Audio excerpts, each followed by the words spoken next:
In this video, I discuss one of the most controversial aspects of randonneuring, that is the use of flashing rear lights in a randonneuring event.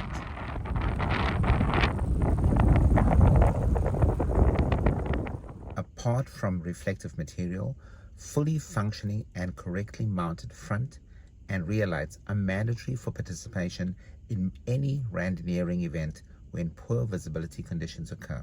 I asked our resident panel of experts, that is Josh Haley and Fred Shannon, what do they look for during a pre-event bike check with particular reference to bike lights.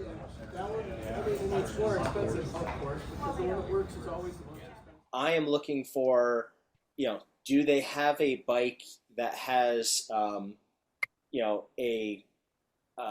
a front light and a rear light attached to it that is legally compliant? In the US, that means a solid front light that is visible and well aimed, a solid rear light that's red that's visible and well aimed. That well aimed part is because you do not want passing aircraft to be blinded. You don't want the rider behind you to be blinded. You want the car half a mile behind to see you.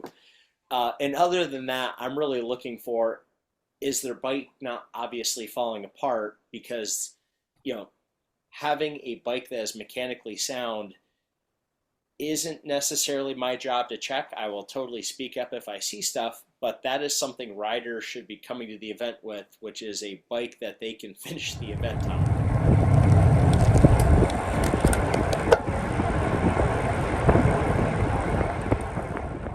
In terms of qualification, the only thing we require is, as Josh said, the lights have to be affixed to the bike. It's not good enough that you've packed some lights in your into your bag that you intend to put on the bike when it gets dark.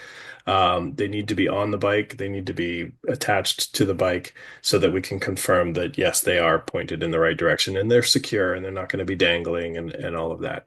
And that they are actually like good lights, right? That they're not, what do they call, like sort of the difference between seeing lights, particularly the headlight, right? Seeing lights versus be seen lights, right? Like a commuter light that you're going to be riding in town under street lights is very different than a light that you need to use to see that roadkill in front of you. So we want to make sure it's the right kind of light. That's all we check to make sure that they're allowed to ride. But there's a whole bunch of things that I check to make sure my bike is safe before I ride my brevet the night before. Because this is much harder. How you doing? I hope you enjoy them. Yeah, That's I do. all. Thank you. Awesome, man. Oh, wow. Bonjour. Oh, so many people. I personally carry multiple backup lights with me on any randonneuring events. These include my dynamo-powered front and rear solid lights, a backup white light on the front handlebars, a backup white light on my helmet, a backup red light on the rear of my helmet, and backup red lights on my rear stays. I asked our panel how frequently they packed in backup lights for their rides.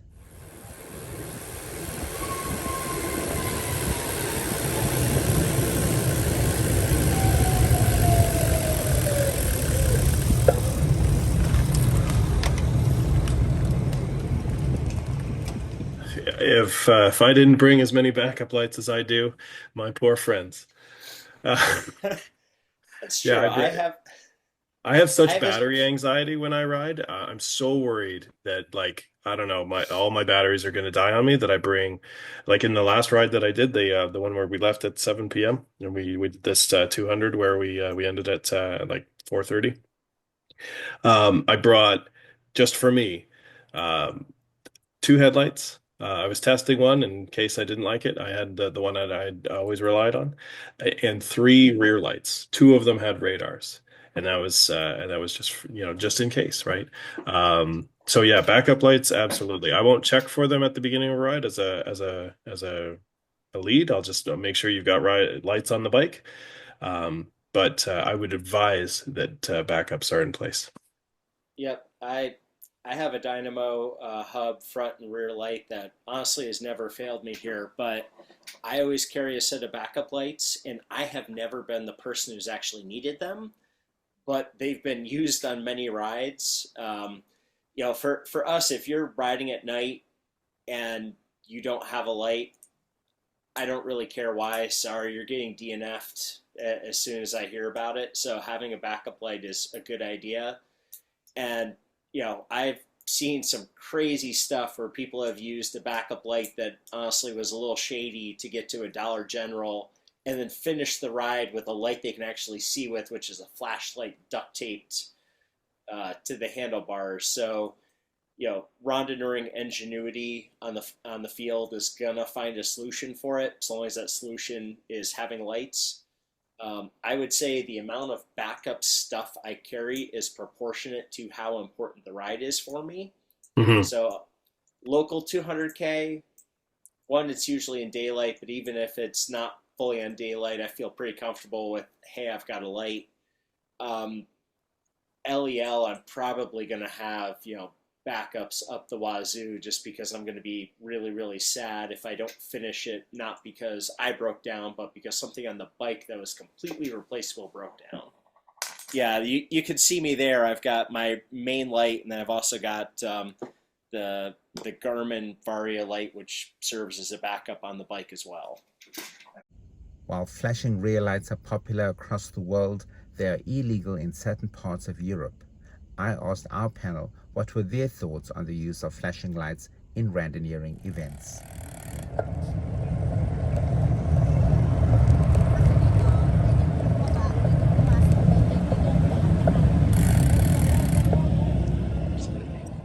So one of the things that we had to do during the transcontinental was, when you ride through Germany, you're not allowed to have any flashing lights.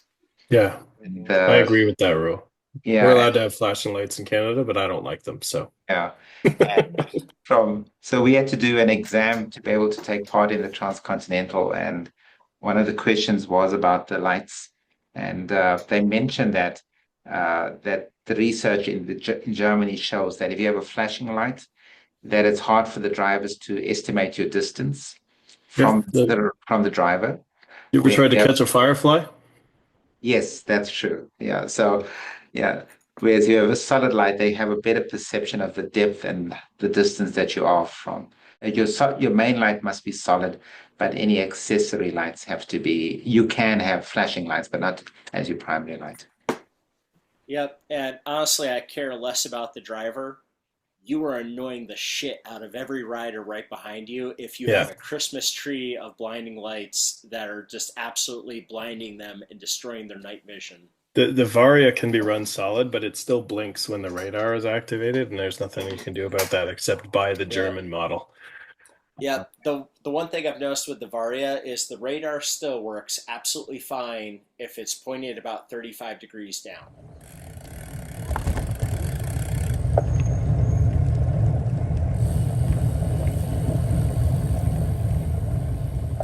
Let me know what your local club or government regulations are with regards lights on bicycles in general and during randonneuring events. Are you a flashing light user, or are you a strictly solid beam light user? Please drop me a comment in the comment section below. Thanks for watching, and until the next time we meet, please ride safely.